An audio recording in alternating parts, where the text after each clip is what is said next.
This is the overhand follow through, but this time with webbing rather than rope. What we do is we take two separate ends and we tie an overhand, just your regular knot overhand, into one end of the webbing, and all you have to do is follow through with the other end.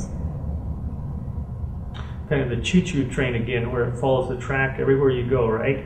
So yeah, it's just a long tunnel. Back and under the subway and back up on top and over the mountains and Through back the out the other woods side. to grandmother's house. And how much of a tail are we going to have on there? We want to have a handful of tail, and this is just about a little too short. And that lays nice and nice. How about strength? Is that supposed to be as strong as other knots, or is that the best choice? What do you think?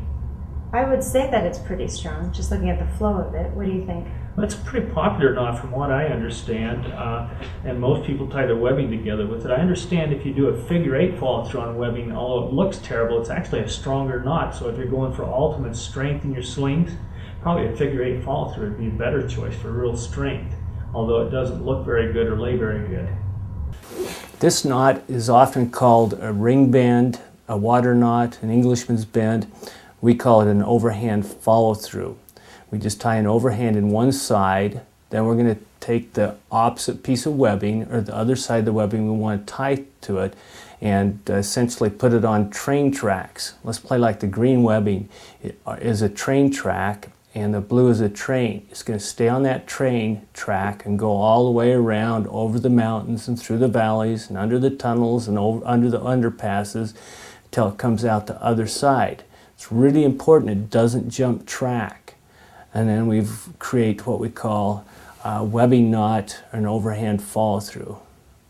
This knot is a fairly good knot, but do check it each time you use it because it can work loose.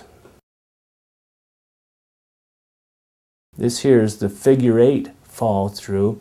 Recently, tests are showing the figure eight is a much stronger knot, and I believe it's a much more secure knot. Whereas the overhand seems to work loose fairly easily, the figure eight doesn't have that tendency. I think the reason people don't use it much is it doesn't lay down all pretty. Looks aren't everything, I guess. Now this is the same idea. Put the train, which is the blue, on the tracks and make sure it doesn't do any track jumping here. And take it up over the mountain, under the underpasses. And in the case of following through with webbing, it'll be just a little more difficult because it doesn't lay real pretty. But ultimately, I think I do know testing actually shows it to be a much stronger knot, and that makes sense. As you can see here, it doesn't lay quite as pretty as the overhand follow through, but I've always found it's better to go for function first and look second if you have to lose one or the other.